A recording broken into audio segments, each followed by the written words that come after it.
the fortress Unvanquishable, saved for Sacknoth by Lord Dunsany. In a wood older than record, a foster brother of the hills, stood the village of Alathurian, and there was peace between the people of that village and all the folk who walked in the dark ways of the wood, whether they were human or of the tribes of the beasts or of the race of the fairies and the elves and the little sacred spirits of trees and streams. Moreover, the village people had peace among themselves, and between them and their lord Lorendiak. In front of the village was a wide and grassy space, and beyond this the great wood again, but at the back the trees came right up to the houses, which, with their great beams and wooden framework and thatched roofs, green with moss, seemed almost to be a part of the forest. Now in the time I tell of, there was trouble in Alathurian, for of an evening fell dreams were wont to come slipping through the tree trunks and into the peaceful village, and they assumed dominion of men's minds, and led them in watches of the night through the cindery plains of hell. Then the magician of that village made spells against those fell dreams. Yet still the dreams came flitting through the trees as soon as the dark had fallen, and led men's minds by night into terrible places, and caused them to praise Satan openly with their lips. And men grew afraid of sleep in Alathurian, and they grew worn and pale, some through the want of rest, and others from fear of the things they saw on the cindery plains of hell. Then the magician of the village went up into the tower of his house, and all night long those whom fear kept awake could see his window high up in the night glowing softly alone. The next day, when the twilight was far gone and night was gathering fast, the magician went away to the forest's edge, and uttered there the spell that he had made. And the spell was a compulsive, terrible thing, having a power over evil dreams and over spirits of ill. For it was a verse of 40 lines in many languages, both living and dead, and had in it the word wherewith the people of the plains are wont to curse their camels, and the shout wherewith the whalers of the north lure the whales shoreward to be killed, and a word that causes elephants to trumpet, and every one of the 40 lines closed with a rhyme for wasp. And still the dreams came flitting through the forest, and led men's souls into the plains of hell. Then the magician knew that the dreams were from Gaznak. Therefore he gathered the people of the village, and told them that he had uttered his mightiest spell, a spell having power over all that were human or of the tribes of the beasts, and that since it had not availed the dreams must come from Gaznak, the greatest magician among the spaces of the stars. And he read to the people out of the book of magicians, which tells the comings of the comet and foretells his coming again. And he told them how Gaznak rides upon the comet, and how he visits Earth once in every 230 years, and makes for himself a vast, invincible fortress, and sends out dreams to feed on the minds of men, and may never be vanquished but by the sword Sacknoth. And a cold fear fell on the hearts of the villagers when they found that their magician had failed them. Then spake Leothric, son of the lord Lorendiak, and 20 years old was he. Good master, what of the sword Sacknoth? And the village magician answered, Fair lord, no such sword as yet is wrought, for it lies as yet in the hide of Tharagavarug, protecting his spine. Then said Leothric, Who is Tharagavarug, and where may he be encountered? And the magician of Alathurian answered, He is the dragon crocodile who haunts the northern marshes and ravages the homesteads by their marge. And the hide of his back is of steel, and his under parts are of iron, but along the midst of his back, over his spine, there lies a narrow strip of unearthly steel. This strip of steel is Sacknoth, and it may be neither cleft nor molten, and there is nothing in the world that may avail to break it, nor even leave a scratch upon its surface. It is of the length of a good sword, and of the breadth thereof. Shouldst thou prevail against Tharagavarug, his hide may be melted away from Sacknoth in a furnace. But there is only one thing that may sharpen Sacknoth's edge, and this is one of Tharagavarug's own steel eyes, and the other eye thou must fasten to Sacknoth's hilt, and it will watch for thee. But it is a hard task to vanquish Tharagavarug, for no sword can pierce his hide, his back cannot be broken, and he can neither burn nor drown. In one way only can Tharagavarug die, and that is by starving. Then sorrow fell upon Leothric, but the magician spoke on. If a man drive Tharagavarug away from his food with a stick for 3 days, he will starve on the 3rd day at sunset. And though he is not vulnerable, yet in one spot he may take hurt, for his nose is only of lead. A sword would merely lay bare the uncleavable bronze beneath, but if his nose be smitten constantly with a stick he will always recoil from the pain, and thus may Tharagavverug, to left and right, be driven away from his food. Then Leothric said, "What is Tharagavverug's food?" And the magician of Alathurion said, "His food is men." But Leothric went straightway thence, and cut a great staff from a hazel tree, and slept early that evening. But the next morning, awaking from troubled dreams, he arose before the dawn, and taking with him provisions for 5 days, set out through the forest northwards towards the marshes. For some hours he moved through the gloom of the forest, and when he emerged from it, the sun was above the horizon shining on pools of water in the waste land. Presently he saw the claw marks of Tharagavverug deep in the soil, and the track of his tail between them like a furrow in a field.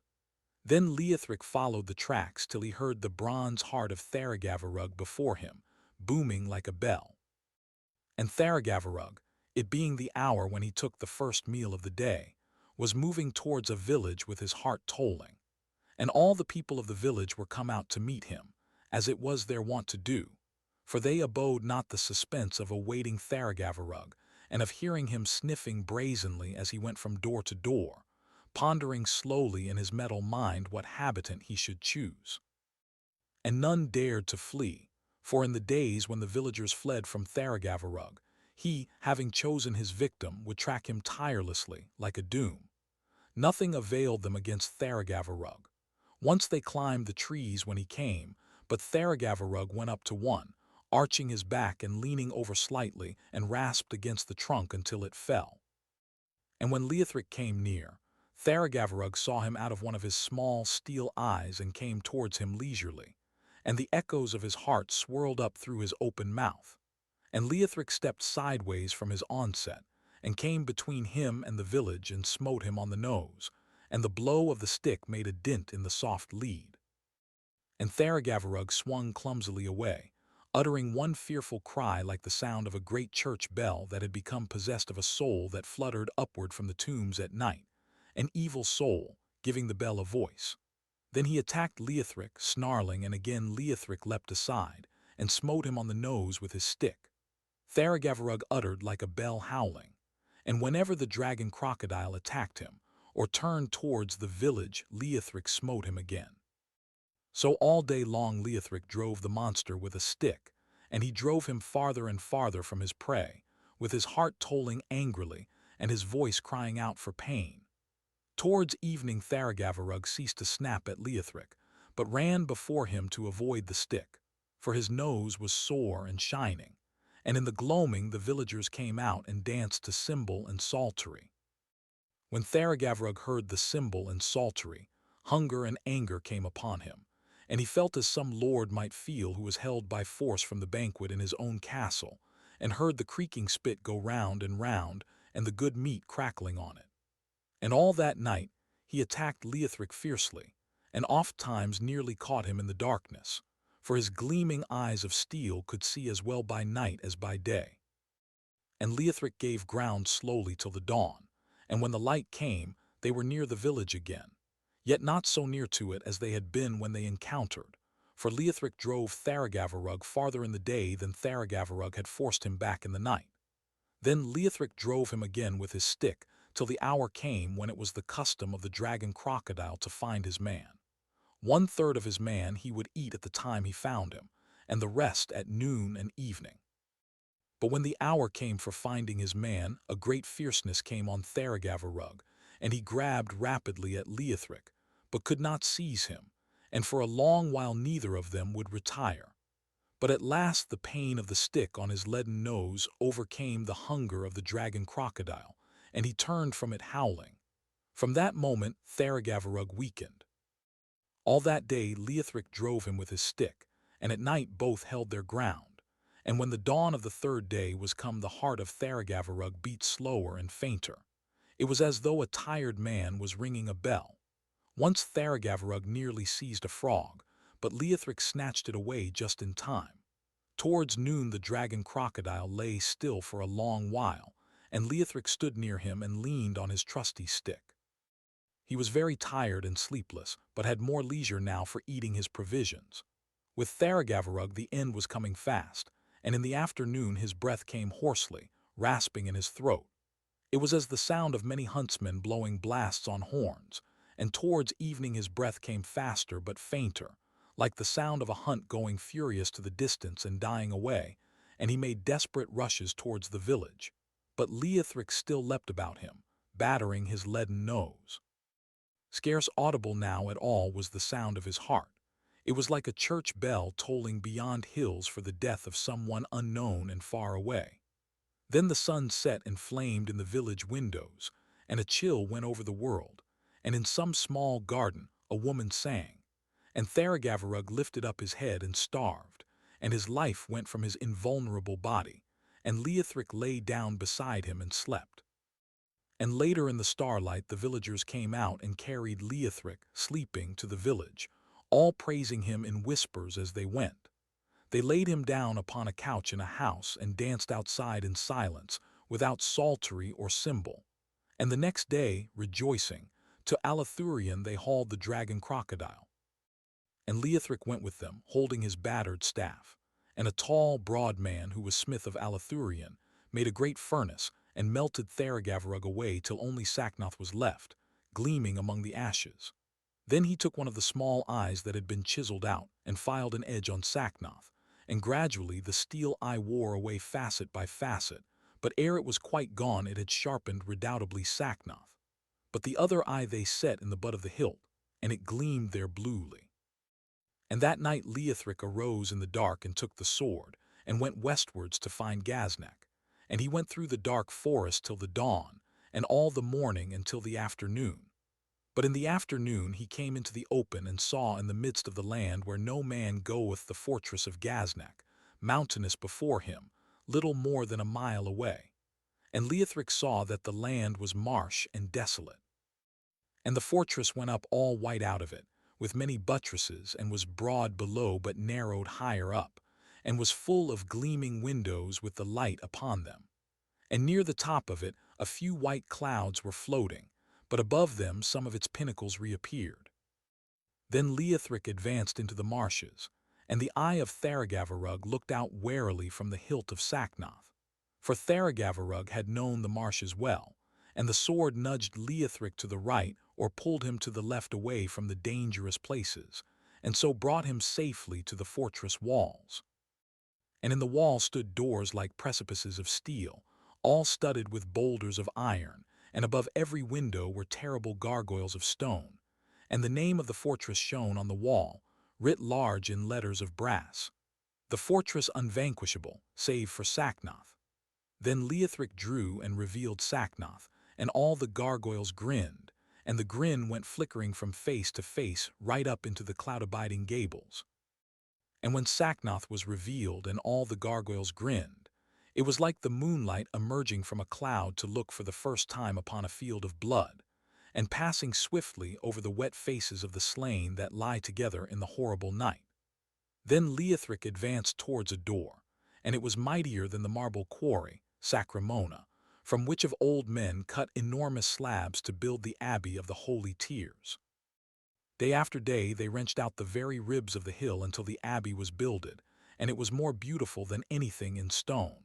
Then the priests blessed Sacramona, and it had rest, and no more stone was ever taken from it to build the houses of men. And the hill stood looking southwards lonely in the sunlight, defaced by that mighty scar.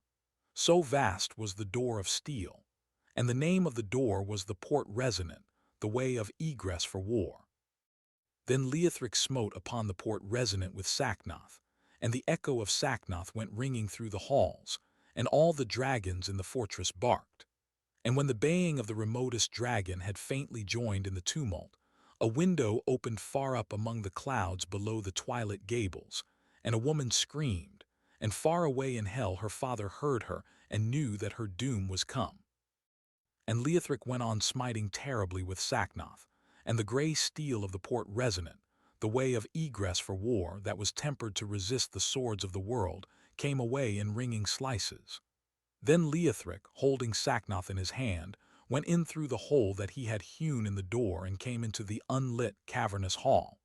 An elephant fled trumpeting, and Leothric stood still, holding Sacknoth. When the sound of the feet of the elephant had died away in the remoter corridors, nothing more stirred, and the cavernous hall was still. Presently the darkness of the distant halls became musical with the sound of bells, all coming nearer and nearer. Still Leothric waited in the dark, and the bells rang louder and louder, echoing through the halls, and there appeared a procession of men on camels riding 2 by 2 from the interior of the fortress, and they were armed with scimitars of Assyrian make and were all clad with mail, and chainmail hung from their helmets about their faces, and flapped as the camels moved. And they all halted before Leothric in the cavernous hall, and the camel bells clanged and stopped. And the leader said to Leothric, "The Lord Gaznak has desired to see you die before him. Be pleased to come with us, and we can discourse by the way of the manner in which the Lord Gaznak has desired to see you die." And as he said this, he unwound a chain of iron that was coiled upon his saddle, and Leothric answered, "I would fain go with you, for I am come to slay Gaznak." Then all the camel guard of Gaznak laughed hideously, disturbing the vampires that were asleep in the measureless vault of the roof. And the leader said, "The Lord Gaznak is immortal, save for Sacknoth, and weareth armor that is proof even against Sacknoth himself, and hath a sword the second most terrible in the world." Then Leothric said, "I am the lord of the sword Sacknoth." And he advanced towards the camel guard of Gaznak, and Sacknoth lifted up and down in his hand as though stirred by an exultant pulse. Then the camel guard of Gaznak fled, and the riders leaned forward and smote their camels with whips, and they went away with a great clamor of bells through colonnades and corridors and vaulted halls, and scattered into the inner darknesses of the fortress. When the last sound of them had died away, Leothric was in doubt which way to go, for the camel guard was dispersed in many directions, so he went straight on till he came to a great stairway in the midst of the hall. Then Leothric set his foot in the middle of a wide step, and climbed steadily up the stairway for 5 minutes. Little light was there in the great hall through which Leothric ascended, for it only entered through arrow slits here and there, and in the world outside evening was waning fast. The stairway led up to 2 folding doors, and they stood a little ajar, and through the crack Leothric entered and tried to continue straight on, but could get no farther, for the whole room seemed to be full of festoons of ropes which swung from wall to wall and were looped and draped from the ceiling. The whole chamber was thick and black with them. They were soft and light to the touch, like fine silk, but Leothric was unable to break any one of them, and though they swung away from him as he pressed forward, yet by the time he had gone 3 yards they were all about him like a heavy cloak. Then Leothric stepped back and drew Sacknoth, and Sacknoth divided the ropes without a sound, and without a sound the severed pieces fell to the floor. Leothric went forward slowly, moving Sacknoth in front of him up and down as he went. When he was come into the middle of the chamber, suddenly, as he parted with Sacknoth a great hammock of strands, he saw a spider before him that was larger than a ram, and the spider looked at him with eyes that were little, but in which there was much sin, and said, "Who are you that spoil the labor of years all done to the honor of Satan?" And Leothric answered, "I am Leothric, son of Lorendiac." And the spider said, "I will make a rope at once to hang you with." Then Leothric parted another bunch of strands, and came nearer to the spider as he sat making his rope, and the spider, looking up from his work, said, "What is that sword which is able to sever my ropes?" And Leothric said, "It is Sacknoth."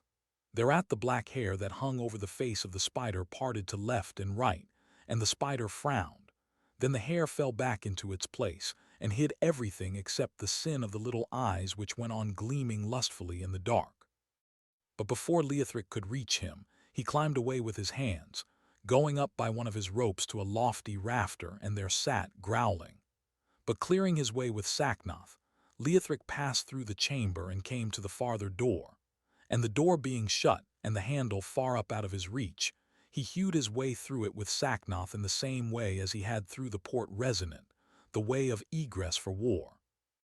And so Leothric came into a well-lit chamber, where queens and princes were banqueting together, all at a great table, and thousands of candles were glowing all about, and their light shone in the wine that the princes drank and on the huge gold candelabra, and the royal faces were irradiant with the glow, and the white tablecloth and the silver plates and the jewels in the hair of the queens, each jewel having a historian all to itself, who wrote no other chronicles all his days. Between the table and the door there stood 200 footmen in 2 rows of 100 facing one another. Nobody looked at Leothric as he entered through the hole in the door, but one of the princes asked a question of a footman, and the question was passed from mouth to mouth by all the 100 footmen till it came to the last one nearest Leothric. And he said to Leothric, without looking at him, "What do you seek here?" And Leothric answered, "I seek to slay Gaznak." And footman to footman repeated all the way to the table, "He seeks to slay Gaznak." And another question came down the line of footmen, "What is your name?" And the line that stood opposite took his answer back. Then one of the princes said, "Take him away where we shall not hear his screams." And footmen repeated it to footmen till it came to the last two, and they advanced to seize Leothric. Then Leothric showed to them his sword, saying, "This is Sacnoth," and both of them said to the man nearest, "It is Sacnoth," then screamed and fled away. And 2 by 2 all up the double line footman to footman repeated, "It is Sacnoth," then screamed and fled, till the last two gave the message to the table, and all the rest had gone. Hurriedly then arose the queens and princes and fled out of the chamber. And the goodly table, when they were all gone, looked small and disorderly and awry. And to Leothric, pondering in the desolate chamber by what door he should pass onwards, there came from far away the sounds of music, and he knew that it was the magical musicians playing to Gaznak while he slept. Then Leothric, walking towards the distant music, passed out by the door opposite to the one through which he had cloven his entrance, and so passed into a chamber vast as the other, in which were many women, weirdly beautiful. And they all asked him of his quest, and when they heard that it was to slay Gaznak, they all besought him to tarry among them, saying that Gaznak was immortal, save for Sacnoth, and also that they had need of a knight to protect them from the wolves that rushed round and round the wainscot all the night, and sometimes broke in upon them through the mouldering oak. Perhaps Leothric had been tempted to tarry had they been human women, for theirs was a strange beauty, but he perceived that instead of eyes they had little flames that flickered in their sockets, and knew them to be the fevered dreams of Gaznak. Therefore he said, "I have a business with Gaznak and with Sacnoth," and passed on through the chamber. And at the name of Sacnoth those women screamed, and the flames of their eyes sank low and dwindled to sparks. And Leothric left them, and, hewing with Sacnoth, passed through the farther door. Outside he felt the night air on his face, and found that he stood upon a narrow way between two abysses. To left and right of him, as far as he could see, the walls of the fortress ended in a profound precipice, though the roof still stretched above him, and before him lay the two abysses full of stars, for they cut their way through the whole earth and revealed the under sky, and threading its course between them went the way, and it sloped upward and its sides were sheer. And beyond the abysses, where the way led up to the farther chambers of the fortress, Leothric heard the musicians playing their magical tune. So he stepped onto the way, which was scarcely a stride in width, and moved along it holding Sacnoth naked. And to and fro beneath him in each abyss whirred the wings of vampires passing up and down, all giving praise to Satan as they flew. Presently he perceived the dragon Thok lying upon the way, pretending to sleep, and his tail hung down into one of the abysses. And Leothric went towards him, and when he was quite close Thok rushed at Leothric. And he smote deep with Sacnoth, and Thok tumbled into the abyss, screaming, and his limbs made a whirring in the darkness as he fell. And he fell till his scream sounded no louder than a whistle, and then could be heard no more. Once or twice Leothric saw a star blink for an instant and reappear again, and this momentary eclipse of a few stars was all that remained in the world of the body of Thok. And Lunk, the brother of Thok, who had lain a little behind him, saw that this must be Sacnoth and fled lumbering away. And all the while that he walked between the abysses, the mighty vault of the roof of the fortress still stretched over Leothric's head, all filled with gloom. Now, when the further side of the abyss came into view, Leothric saw a chamber that opened with innumerable arches upon the twin abysses, and the pillars of the arches went away into the distance and vanished in the gloom to left and right. Far down the dim precipice on which the pillars stood he could see windows small and closely barred, and between the bars there showed at moments and disappeared again, things that I shall not speak of. There was no light here except for the great southern stars that shone below the abysses, and here and there in the chamber through the arches lights that moved furtively without the sound of footfall. Then Leothric stepped from the way and entered the great chamber. Even to himself he seemed but a tiny dwarf as he walked under one of those colossal arches. The last faint light of evening flickered through a window painted in somber colors, commemorating the achievements of Satan upon earth. High up in the wall the window stood, and the streaming lights of candles lower down moved stealthily away. Other light there was none, save for a faint blue glow from the steel eye of Tharagavarug that peered restlessly about it from the hilt of Saknoth. Heavily in the chamber hung the clammy odor of a large and deadly beast. Leothric moved forward slowly with the blade of Saknoth in front of him feeling for a foe, and the eye in the hilt of it looking out behind. Nothing stirred. If anything lurked behind the pillars of the colonnade that held aloft the roof, it neither breathed nor moved. The music of the magical musician sounded from very near. Suddenly the great doors on the far side of the chamber opened to left and right. For some moments Leothric saw nothing move, and waited clutching Saknoth. Then Wung Bongarok came towards him, breathing. This was the last and faithfulest guard of Gaznak, and came from slobbering just now his master's hand. More as a child than a dragon was Gaznak wont to treat him, giving him often in his fingers tender pieces of man, all smoking from his table. Long and low was Wung Bongarok, and subtle about the eyes, and he came breathing malice against Leothric out of his faithful breast, and behind him roared the armory of his tail, as when sailors drag the cable of the anchor all rattling down the deck. And well Wung Bongarok knew that he now faced Saknoth, for it had been his wont to prophesy quietly to himself for many years as he lay curled at the feet of Gaznak. And Leothric stepped forward into the blast of his breath, and lifted Saknoth to strike.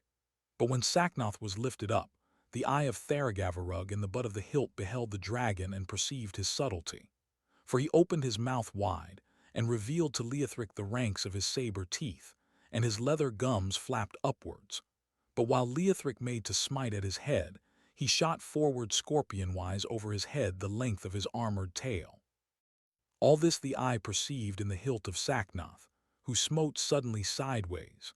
Not with the edge smote Saknoth, for, had he done so, the severed end of the tail had still come hurtling on, as some pine tree that the avalanche has hurled point foremost from the cliff, right through the broad breast of some mountaineer. So had Leothric been transfixed, but Saknoth smote sideways with the flat of his blade, and sent the tail whizzing over Leothric's left shoulder, and it rasped upon his armor as it went, and left a groove upon it. Sideways then at Leothric smote the foiled tail of Wung Bongarok, and Saknoth parried, and the tail went shrieking up the blade and over Leothric's head. Then Leothric and Wung Bongarok fought sword to tooth, and the sword smote as only Saknoth can, and the evil faithful life of Wung Bongarok the dragon went out through the wide wound. Then Leothric walked on past that dead monster, and the armored body still quivered a little. And for a while it was like all the plowshares in a county working together in one field behind tired and struggling horses. Then the quivering ceased, and Wung Bongarok lay still to rust. And Leothric went on to the open gates, and Saknoth dripped quietly along the floor. By the open gates through which Wung Bongarok had entered, Leothric came into a corridor echoing with music. This was the first place from which Leothric could see anything above his head, for hitherto the roof had ascended to mountainous heights and had stretched indistinct in the gloom. But along the narrow corridor hung huge bells low and near to his head, and the width of each brazen bell was from wall to wall, and they were one behind the other. And as he passed under each, the bell uttered, and its voice was mournful and deep, like to the voice of a bell speaking to a man for the last time when he is newly dead. Each bell uttered once as Leothric came under it, and their voices sounded solemnly and wide apart at ceremonious intervals. For if he walked slow, these bells came closer together, and when he walked swiftly they moved farther apart, and the echoes of each bell tolling above his head went on before him whispering to the others. Once when he stopped they all jangled angrily till he went on again. Between these slow and boding notes came the sound of the magical musicians. They were playing a dirge now very mournfully. And at last Leothric came to the end of the corridor of the bells, and beheld there a small black door. And all the corridor behind him was full of the echoes of the tolling, and they all muttered to one another about the ceremony. And the dirge of the musicians came floating slowly through them like a procession of foreign elaborate guests, and all of them boded ill to Leothric. The black door opened at once to the hand of Leothric, and he found himself in the open air in a wide court paved with marble. High over it shone the moon, summoned there by the hand of Gaznak. There Gaznak slept, and around him sat his magical musicians, all playing upon strings. And even sleeping, Gaznak was clad in armor, and only his wrists and face and neck were bare. But the marvel of that place was the dreams of Gaznak. For beyond the wide court slept a dark abyss, and into the abyss there poured a white cascade of marble stairways, and widened out below into terraces and balconies with fair white statues on them, and descended again in a wide stairway, and came to lower terraces in the dark, where swart uncertain shapes went to and fro. All these were the dreams of Gaznak, and issued from his mind, and, becoming gleaming marble, passed over the edge of the abyss as the musicians played.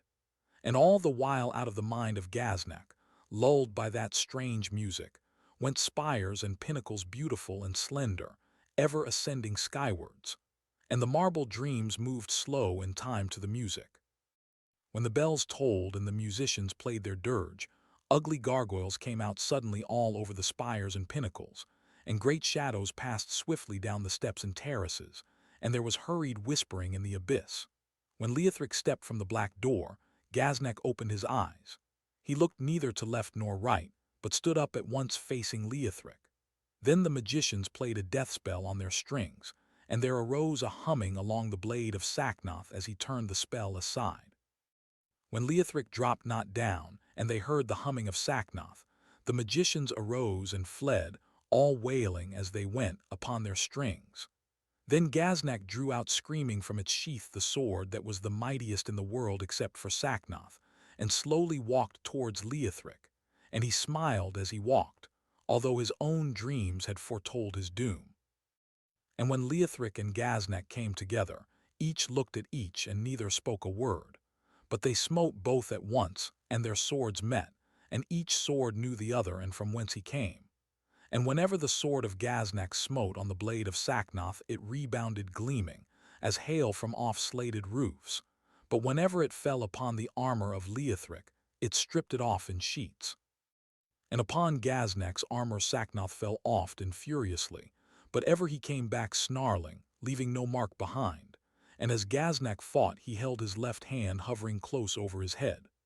Presently Leothric smote fair and fiercely at his enemy's neck, but Gaznak, clutching his own head by the hair, lifted it high aloft, and Sacknoth went cleaving through an empty space. Then Gaznak replaced his head upon his neck, and all the while fought nimbly with his sword.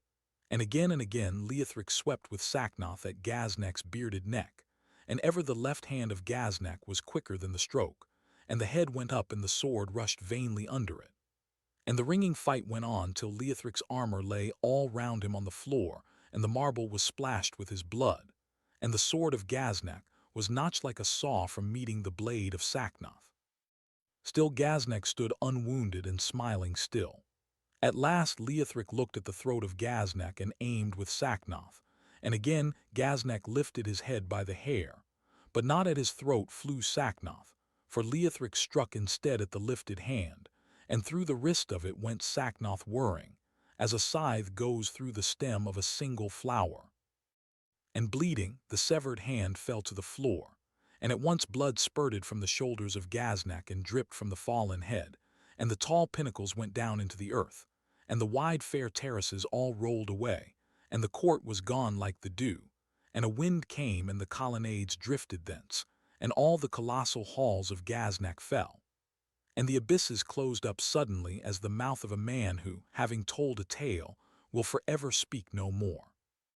Then Leothric looked around him in the marshes where the night mist was passing away, and there was no fortress nor sound of dragon or mortal. Only beside him lay an old man, wizened and evil and dead, whose head and hand were severed from his body. And gradually over the wide lands the dawn was coming up, and ever growing in beauty as it came, like to the peal of an organ played by a master's hand, growing louder and lovelier as the soul of the master warms, and at last giving praise with all its mighty voice. Then the birds sang, and Leothric went homeward, and left the marshes and came to the dark wood, and the light of the dawn ascending lit him upon his way. And into Alathurion he came ere noon, and with him brought the evil wizened head, and the people rejoiced, and their nights of trouble ceased. This is the tale of the vanquishing of the fortress Unvanquishable, save for Sacknoth, and of its passing away, as it is told and believed by those who love the mystic days of old. Others have said and vainly claimed to prove that a fever came to Alathurion and went away, and that this same fever drove Leothric into the marshes by night, and made him dream there and act violently with a sword. And others again say that there hath been no town of Alathurion, and that Leothric never lived. Peace to them. The gardener hath gathered up this autumn's leaves. Who shall see them again, or who wot of them? And who shall say what hath befallen in the days of long ago?